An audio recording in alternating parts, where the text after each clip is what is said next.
Hi. In this video, we will talk about how a student can promote the grade from an existing grade to a higher grade. The student can request for grade promotion from My Profile only if the student has any one-on-one courses and classes left in that particular course. If there are no classes left in the personalized course, or if the student doesn't have any personalized courses, the student can directly update the grade. In case the student is having personalized course, the student has to click on the Edit Class option to request for grade promotion. It will show the course that will be promoted.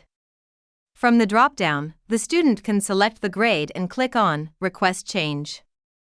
Once the student has requested the grade change, it will show as Request Pending, and the student will receive the mail regarding the same.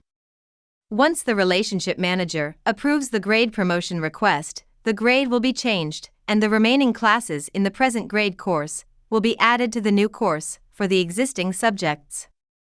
The student can talk with the relationship manager, can add new subjects to the courses, and can increase or decrease the subject-wise class count. However, the remaining class count in the existing course must be matched with the promoted grade classes. If the relationship manager rejects the request, it will show against the grade, with the reason for rejection. Once the student clicks on the info icon, it will show the reason for the denial of the request.